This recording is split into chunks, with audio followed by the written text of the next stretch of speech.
When Americans think of Britain, we usually have a very specific image in mind. We think of the Crown, Buckingham Palace, and sophisticated spies in Aston Martins.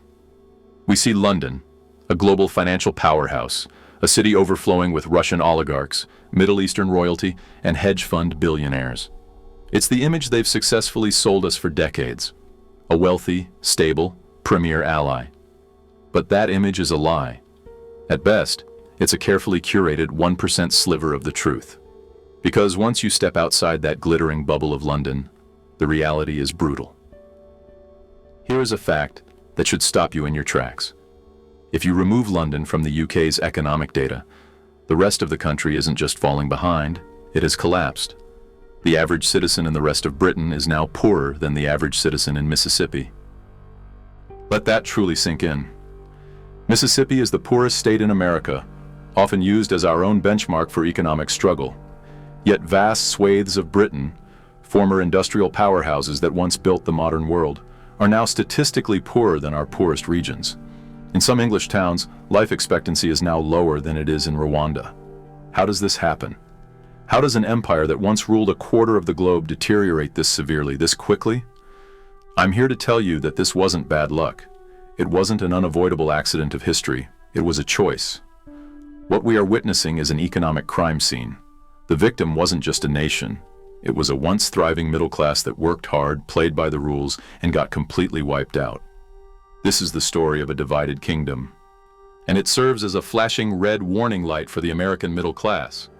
Because if you think it can't happen here, you haven't been paying attention. To truly understand how a wealthy nation breaks its own spine, we have to go back to 1979. For many of you watching, this isn't just history, it's memory.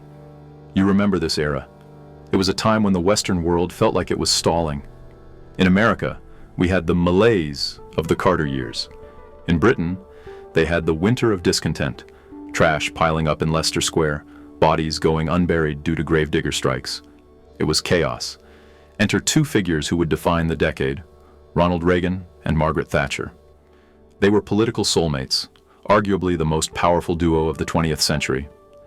They shared an almost religious belief in a new economic gospel: shrink the government, unleash the free market, and crush inflation at absolutely any cost. In America, we called it Reaganomics. In Britain, it was Thatcherism. And while Reagan used a scalpel to reshape the American economy, Thatcher used a sledgehammer. When Thatcher took power, inflation in the UK was spiraling at nearly 13%. It was a crisis that needed solving. Her solution was monetarism, a brutally simple idea that involved restricting the money supply to choke off inflation. To do this, she didn't just raise interest rates, she sent them to the moon. By late 1979, Britain's base interest rate hit an eye-watering 17%. I want you to pause and really think about that number, 17%. Right now in America, we are freaking out because mortgage rates are hovering around 7%. We feel the squeeze. The housing market is freezing up. Now imagine waking up tomorrow and your rate is 17%. If you have a $300,000 mortgage, your annual interest payments just jump to over $50,000. Pure interest. That doesn't just squeeze a middle-class family budget, it obliterates it. Millions of British families who had worked their whole lives to buy a home suddenly found themselves underwater almost overnight. But this shock therapy didn't just hurt homeowners, it annihilated British industry. Because when interest rates are that high, the value of your currency skyrockets. The British pound became incredibly strong. That sounds good on paper, right? Wrong.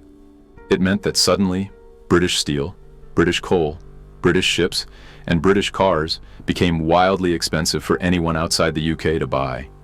Factories that had survived 2 world wars couldn't survive Thatcher's interest rates. They didn't just lay people off. They shut their gates forever, sold off their machinery for scrap, and left town. We know a version of this story in America. We watched it happen to our own Rust Belt. We saw Detroit, Cleveland, Pittsburgh, Gary, Indiana, cities that built the modern world, slowly hollowed out as manufacturing moved overseas over decades. It was a slow, painful bleed. But here is the crucial difference. In Britain, it wasn't a slow bleed.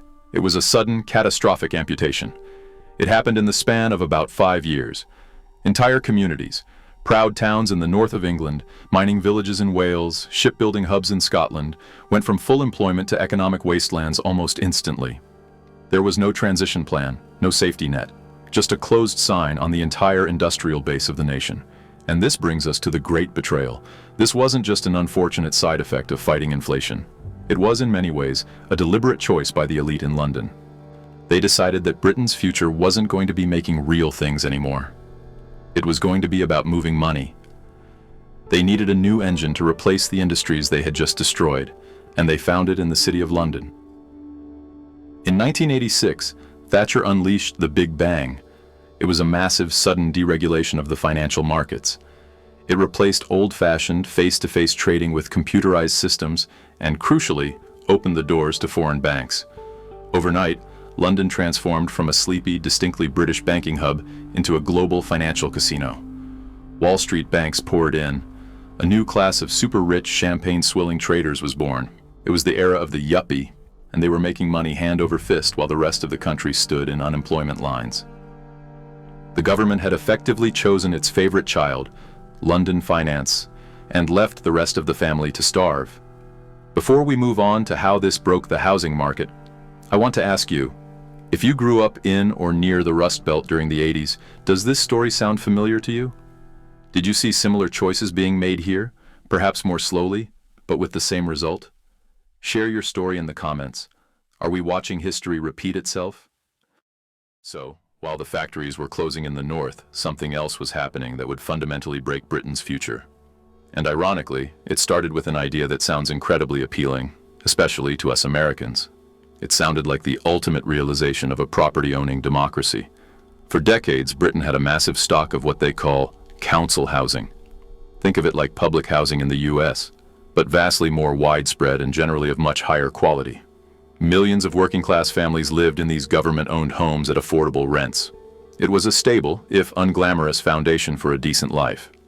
Then, in 1980, Margaret Thatcher introduced a policy called Right to Buy. On the surface, it was pure political genius. It allowed long-term tenants of these council houses to buy their homes from the government at massive discounts, sometimes up to 60% or 70% below market value. Imagine the government offering to sell you the apartment you're renting right now for a third of its actual price. Who wouldn't take that deal? Millions did. Overnight, a huge swath of the working class became homeowners. They had assets. They felt richer. They became, unsurprisingly, loyal conservative voters. It was a sugar rush of wealth creation, but there was a catch, a massive, devastating catch that wouldn't be fully felt for another 20 or 30 years. The government sold off this colossal stock of affordable housing, but they explicitly restricted local authorities from using that money to build new council housing. They sold the family silver and didn't buy any more. What happened next was inevitable, but tragic. That generation, let's call them the British baby boomers, got the deal of a lifetime. They bought cheap, rode the massive wave of property price inflation over the next decades, and built enormous personal wealth. Good for them, right? But what about their children? What about the millennials and Gen Z? When they grew up and needed homes, the affordable stock was gone. It had all been sold off into the private market. Many of those former council houses were now owned by private landlords, sometimes the very people who had bought them cheap in the first place, who were now renting them back to the next generation at astronomical market rate prices. This has created a generational crisis that is terrifying to watch. If you are a parent in America right now, worrying about whether your kid will ever be able to afford a home without your help, look at Britain. It is your worst nightmare realized.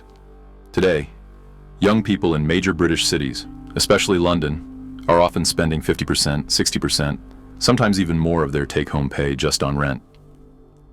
And we're not talking about nice apartments. We're talking about tiny rooms in shared houses, often damp, poorly maintained, and insecure. The dream of home ownership, that cornerstone of middle-class stability, is effectively dead for an entire generation of Britons unless they have rich parents to give them a massive down payment. The latter has been pulled up by the generation that climbed it first. But domestic policy is only half the story.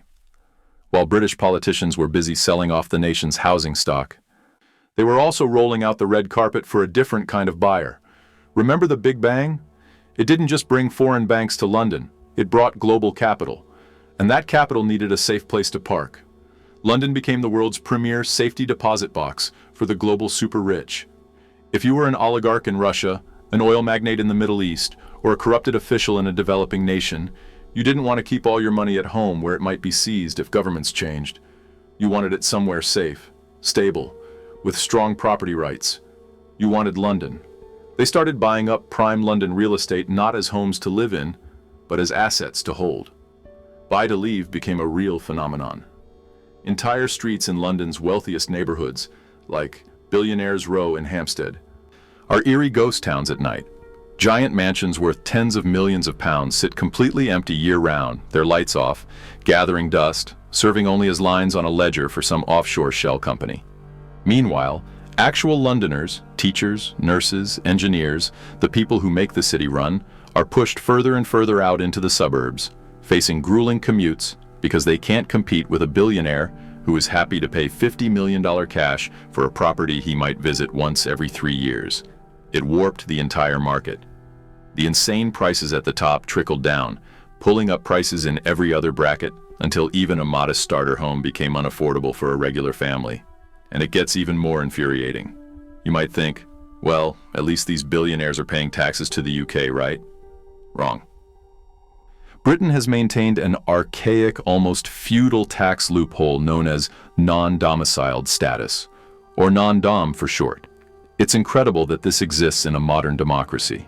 Essentially, it allows incredibly wealthy people to live in London, enjoy its restaurants, its security, its rule of law, sending their kids to its elite private schools while legally claiming their real permanent home is somewhere else, usually a tax haven like Monaco or the Cayman Islands. This means they don't have to pay UK tax on their vast foreign earnings. A regular British nurse pays taxes on every single pound she earns. A non-dom billionaire might pay zero tax on hundreds of millions earned from his global business empire while living just down the street from that nurse. It is a rigged system, plain and simple. It's socialism for the rich, who get the benefits of British society without paying for them, and brutal, unforgiving capitalism for everyone else. You will rarely see mainstream media outlets do a deep dive into these specific loopholes, often because the people who benefit from them also happen to own the media companies or fund their advertisers. It's an uncomfortable truth. If you value this kind of unfiltered analysis that cuts through the noise and goes straight to the root of the problem, please consider supporting us by hitting that like button and subscribing to the channel. It genuinely helps us stay independent and keep bringing you these stories. So, if the rest of the country is failing, why don't people just move to London? That's the classic American solution, right? Go west, young man. If your town is dying, you pack up a U-Haul and move to where the jobs are. Austin, Phoenix, Atlanta. But in Britain, that escape valve is broken. And it's broken because of what economists call the London trap. Yes, wages in London are higher, on average about 30% higher than the rest of the UK. That sounds great until you look at the cost of living. Housing costs in London aren't just 30% higher, they can be double or triple what you'd pay in Manchester or Leeds. Do the math. If you get a $10,000 raise to move to London, but your rent goes up by $20,000 a year, you are effectively poorer. You might have a fancier job title, but you're living in a smaller apartment with a longer commute, and less disposable income at the end of the month. For middle-class families, especially those with kids who need more space, moving to London isn't a step up. It's a massive step down in quality of life. So people are stuck. They can't afford to move to the only place with the high-paying jobs, but they can't find good jobs where they currently live because all the investment is going to London. And when I say all the investment, I mean all of it. If you visit London as a tourist, you might think the UK has incredible infrastructure. The tube is extensive, the buses are everywhere, and they just spent $19 billion on a shiny new train line called the Elizabeth Line. It feels like a world-class city. But try taking a train between two major cities in the north, say from Leeds to Manchester. These are major metropolitan hubs, just 40 miles apart. In a normal country, that would be a 30-minute high-speed commute. In Britain, you'll likely be stuck on an old, slow, diesel-chugging train that takes over an hour, if it isn't canceled entirely. It's like if the only decent Amtrak line in America was the Acela between DC and New York, and everywhere else was still running trains from the 1970s on tracks that hadn't been upgraded since WW2s. That is the reality for millions of Britons outside London. The numbers are staggering. London gets roughly $200 per person per year in transport infrastructure spending. The north of England gets about $400. They are literally starving the rest of the country to feed the capital. This creates a devastating brain drain within the country itself. If you're a bright, ambitious kid growing up in a former industrial town, you know there is no future for you there. The good jobs, the culture, the connections, they're all in London. So you leave, you go to university, and then you head straight to the capital, never to return. Your hometown loses its best and brightest talent. The local population gets older, poorer, and sicker. Main streets that used to be bustling are now just rows of charity shops, betting parlors, and empty storefronts. It's a slow, painful death spiral that is turning whole regions of the UK into what looks eerily like an assisted living facility for a dying empire. So what happens when you put all these pieces together? You get a country that has ceased to function like a nation-state for its people and has started functioning like a corporation. Modern Britain is essentially a giant hedge fund with a flag attached to it. Its CEO is the City of London. Its primary shareholders are the global super rich. And like any ruthless corporation, it has aggressively cut costs in non-profitable divisions, which in this case means everywhere outside of London and the southeast. It has sold off its assets, its housing, its utilities, its industries for a quick injection of cash, ignoring the long-term damage. It is a perfect case study of what happens when you let finance capitalism run completely wild, untethered from the real economy that actually sustains human life. And this brings us to the most important question for everyone watching right now. Why should an American care? Because Britain isn't just a foreign country. It's a mirror. It's a preview of our own possible future. Look around America right now. Do you see the same cracks starting to form? We see housing prices in our major cities spiraling completely out of reach for normal families. We see an entire generation buried under student debt just to get entry-level jobs. We see the continued erosion of stable, unionized manufacturing work, replaced by precarious gig economy hustle. We are walking down the exact same path Britain took 40 years ago. We are just a few miles behind them on the road. We still have advantages they didn't. Our sheer size, our resources, our entrepreneurial spirit. But those advantages won't last forever if we keep making the same choices. The collapse of the British middle class wasn't inevitable. It was engineered by decades of specific policy choices that prioritized capital over labor, finance over industry, and London over everywhere else. We have to ask ourselves, as Americans, as parents, as citizens, is that the future we want? Do we want to leave our children a country where they are permanent renters in their own land, serving a new aristocracy of global capital? Or do we want to fight for a country where hard work actually pays off with a decent, stable life? The warning lights are flashing red across the Atlantic. The question is, will we wake up in time to change course? If you know someone who still believes it can't happen here, someone who needs to see this stark warning, please share this video with them right now. We need to wake people up before our own future is sold off to the highest bidder. Thanks for watching, and I'll see you in the next one.